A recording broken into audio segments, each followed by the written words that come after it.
राजनीति संभावनाओं का खेल है, जहां कोई किसी का न स्थायी दोस्त है और न ही कोई स्थायी दुश्मन। अब जैसे ताजा तस्वीर बिहार की ही देख लीजिए।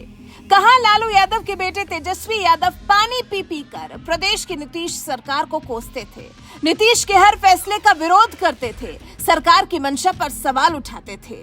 लेकिन अब देखिए, दोनों साथ साथ नजर आ रहे हैं।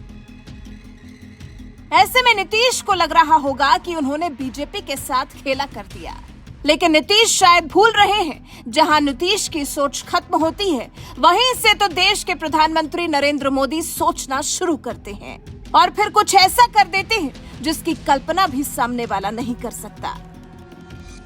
तभी तो सिर्फ देश में ही नहीं बल्कि दुनिया में बजता है मोदी के नाम का डंका। दरअसल ये जो कुछ भी बिहार में हो रहा है, जो नई पटकथा बिहार में लिखी जा रही है, वो नीतीश ने नहीं लिखी, बल्कि बीजेपी ने नीतीश को ऐसा करने के लिए मजबूर किया है, ताकि अब बिहार में बीजेपी अपने जनाधार को मजबूत कर सके। नीतीश के गठबंधन में रहते बीजेपी वहां अपने मन से काम नहीं कर पा रही थी, लेकिन अब जब नीतीश नाम की बाधा रास्ते से हट गई है, तो अब बीजेपी आजाद है अपनी अलग अलग रणनीति बनाकर बिहार की राजनीति में एक्टिव होने के लिए। अब वो बिहार में किसी के साथ बंधी नहीं है। अब अपने हिंदुत्व को बढ़ाने के एजेंडे को लेकर भी बिहार में बीजेपी प्लानिंग कर सकती है, जो कि नीतीश के साथ गठबंधन में रहकर बीजेपी नहीं कर पा रही थी। ऐसा माना जा रहा है कि एनडीए ने नीतीश से बिहार में हिंदुत्व पर खेलने के लिए मैदान खाली करवा दिया है, क्योंकि अभी तक तो नीतीश ने बीजेपी को ये कार्ड खेलने से काफी हद तक रोका हुआ था, लेकिन अब उसके साथ गठबंधन की ऐसी कोई मजबूरी नहीं है। बीजेपी बिहार में खेला करने के लिए पूरी तरह से आजाद है। अब बीजेपी का टारगेट है बिहार में अपना जनाधार मजबूत करना, खुद को बिहार में उसी तरह बढ़ाना जैसे भाजपा ने खुद को उत्तर प्रदेश में बढ़ाया है। प्रखर हिंदुत्व और राष्ट्रवाद का मुद्दा बीजेपी की प्राथमिकता है, तो वहीं इस्लामिक चरमपंथ के खिलाफ वो मुखरता से आवाज उठाते हुए ध्रुवीकरण पर भी फोकस कर सकेगी। और फिर बीजेपी को यहाँ परेशानी भी नहीं होगी, क्योंकि यूपी की तरह बिहार में भी जातिगत राजनीति ही होती आई है। लेकिन 2017 में नीतीश और तेजस्वी के साथ आने से बिहार में सेक्युलर राजनीति को भी फलने फूलने का मौका मिला, जिसका उन्हें फायदा मिला। लेकिन सवाल यह है कि जब बिहार में बीजेपी हिंदुत्व और राष्ट्रवाद की आंधी को उड़ाएगी, तो क्या ये सेक्युलर राजनीति राज्य में टिक पाएगी? क्योंकि राष्ट्रवाद और हिंदुत्व की राजनीति के सामने टिक तो कुछ भी नहीं पा रहा। कई मौकों पर बीजेपी ने इस बात को प्रमाणित भी किया है। ऐसे में राजनीति में आने से पहले इलेक्ट्रॉनिक इंजीनियरिंग करने वाले नीतीश कुमार क्या करेंगे, वो देखना वाकई काफी दिलचस्प होने वाला है, क्योंकि आरजेडी और जेडीयू बिहार की ऐसी पार्टियां हैं जो कई दशकों से यहाँ पर सक्रिय बनी हुई हैं। छवि को हल्की फुल्की चोट जरूर लगी, लेकिन दोनों ही पार्टियों ने बखूबी खुद को तो संभाला ही है और फिर जरूरत पड़ने पर एक दूसरे को भी संभाला है। जैसे अभी नीतीश को बीजेपी का साथ पसंद नहीं आ रहा था, तो फिर चले गए लौटकर आरजेडी के पास। दरअसल इन दोनों ही पार्टियों ने बिहार के जातीय तिलिस्म को वोट में तब्दील करना सीखा है। इस काम में ये दोनों ही पार्टियां काफी मंझी हुई हैं।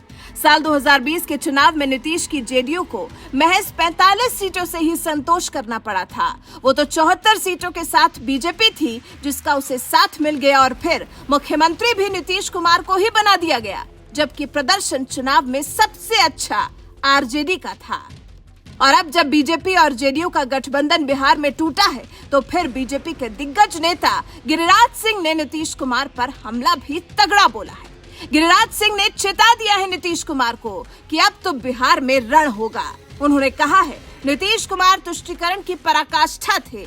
नीतीश कुमार ने लालू जी से बढ़कर तुष्टीकरण किया है। बिहार में शरिया कानून लागू करने की कोशिश हो रही है। अब तो एक करेला दूजे नीम चढ़ा वाली हालत हो गई है। गिरिराज सिंह के बयान को उससे जोड़ सकते हैं कि बिहार में जिस भी मुद्दे के बीच में हिंदुत्व आया, नीतीश ने उस मुद्दे पर अड़ंगा ही डाला, कभी बीजेपी को खुलकर राजनीति करने ही नहीं दी। बीजेपी जेडीयू की राहें जुदा होने के फायदे। फायदा नंबर 1, हिंदुत्व की राह में बीजेपी के लिए रोड़ा थे नीतीश कुमार। बिहार में हिंदुत्व को लेकर बीजेपी अपने पर फैला ही नहीं पा रही थी। मुद्दा चाहे एनआरसी का हो, हनुमान चालीसा का हो या फिर लाउडस्पीकर विवाद हो, जेडीयू का बीजेपी के खिलाफ ही रुख रहा। मुद्दे से अलग हटकर ही खड़े नजर आए हैं नीतीश कुमार। बल्कि योगी को जब लाउडस्पीकर मुद्दे को लेकर सराहा जा रहा था तो इस मुद्दे को बेकार और बकवास करार दे रहे थे नीतीश कुमार। जातिगत जनगणना की बात पर भी बीजेपी से सुर में सुर नहीं मिला पाए थे नीतीश कुमार। अब जब प्रदेश में आरजेडी जेडीयू साथ है और आरजेडी पर तो वैसे भी बीजेपी मुस्लिम तुष्टीकरण का आरोप लगाती रही है, ऐसे में जब ये दोनों साथ ही आ गए हैं तो मान लीजिए बीजेपी के दोनों हाथों में लड्डू हैं। एक हाथ में आरजेडी और दूसरे हाथ में जेडीयू। अब बीजेपी को लिहाज किसी का नहीं करना, बस अपनी राजनीति को चमकाना है। पीएफआई मॉड्यूल पर भी अब बीजेपी खोलेगी मोर्चा। पिछले दिनों पीएफआई यानी कि पॉपुलर फ्रंट ऑफ इंडिया को लेकर भी बीजेपी और जेडीयू के बीच में मनमुटाव देखने को मिला। बीजेपी ने हमेशा पीएफआई पर प्रतिबंध लगाने की बात कही तो वहीं बिहार के मंत्री पीएफआई पर जांच की ही बात करते रहे। कहते रहे कि जांच के बाद ही पता चलेगा कि पीएफआई राष्ट्र विरोधी गतिविधि में शामिल है भी या नहीं। कुछ राजनीतिक दलों की मांग पर किसी एक संगठन पर प्रतिबंध लगाने से बिहार के तत्कालीन अल्पसंख्यक मामलों के मंत्री मनाही करते रहे। ऐसे में बीजेपी भी खुलकर इस मामले को लेकर अपना विरोध नहीं जता पाई। पीएफआई के विरोध में अपनी आवाज ठीक से बुलंद नहीं कर पाई। वजह सिर्फ नीतीश कुमार थे। अब पीएफआई के साथ साथ कई ऐसे अन्य मुद्दों पर बीजेपी काफी आक्रामक हो सकती है। एक म्यान में दो तलवारें थी बीजेपी और जेडीयू। नीतीश कुमार ने बीजेपी से अलग होने का फैसला ये कहकर लिया है कि बीजेपी जेडीयू को कमजोर करने की कोशिश कर रही थी, जबकि बीजेपी इसके लिए कुछ खास नहीं कर रही थी। नीतीश कुमार खुद ही कमजोर हो रहे थे बीजेपी के सामने, क्योंकि बिहार में भी लोगों की दिलचस्पी जेडीयू से कम शिफ्ट हुई ही है। ये तो हमने 2020 के चुनाव के रिजल्ट को देखकर ही अंदाजा लगा लिया था। उसके बाद अब तो नीतीश कुमार को मुस्लिम वोट बैंक भी उनके पाले से खिसक जाने का डर सताने लगा था। बीजेपी जेडीयू गठबंधन पर कई बार उठे सवाल। हाल ही में जब उद्धव ठाकरे ने महाराष्ट्र की कुर्सी गंवाई तब उन्होंने ही बिहार के बीजेपी जेडीयू गठबंधन पर सवाल उठाए थे। उद्धव ठाकरे ने कहा था, नीतीश कुमार ने नारा दिया था संघ मुक्त भारत का। क्या बीजेपी को उस वक्त की याद नहीं आती? किस मुंह से बीजेपी नीतीश के साथ ही सरकार बनाकर बैठी है? साल 2016 में नीतीश कुमार ने संघ मुक्त भारत की बात कही थी और गैर बीजेपी दलों से एकजुट होने की अपील की थी। हिंदुत्व से गद्दारी के जब उद्धव पर आरोप लगे थे तो उन्होंने नीतीश का नाम लेकर बीजेपी पर पलटवार किया था।